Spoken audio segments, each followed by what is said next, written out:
In today's video, I'm going to teach you how to give access in Google Calendar.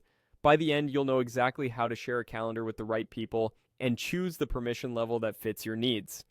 Start by opening your browser and going to calendar.google.com.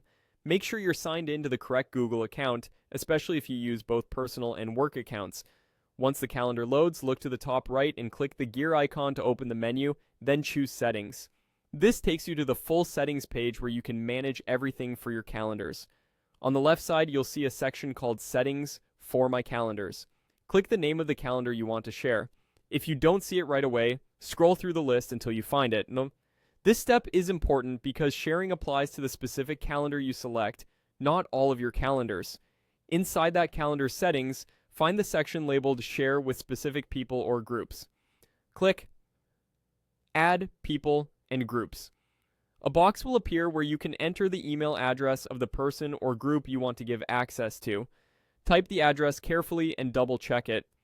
Sharing to the wrong address can expose information you didn't intend to share.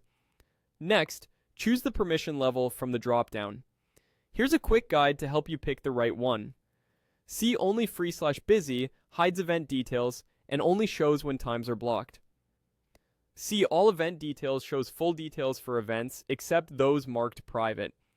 Make Changes to Events lets the person create, edit, and delete events on this calendar. Make Changes and Manage Sharing gives full control, including the ability to share the calendar with others and change permissions. As a best practice, grant the minimum access needed for someone to do their job. When you're ready, click Send. Google Calendar will send an email invitation to the person you added. They may need to accept the invitation before the calendar appears for them. If they don't see it, ask them to check their spam or updates folder. You can return to this same settings page anytime to adjust permissions or remove access. Just find the person's name in the list and change the level or remove them.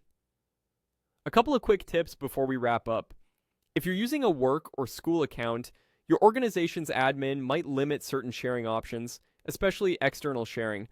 Also, if you have multiple calendars for different projects, repeat these steps for each calendar you want to share. That's it. Simple, clear, and secure sharing in Google Calendar.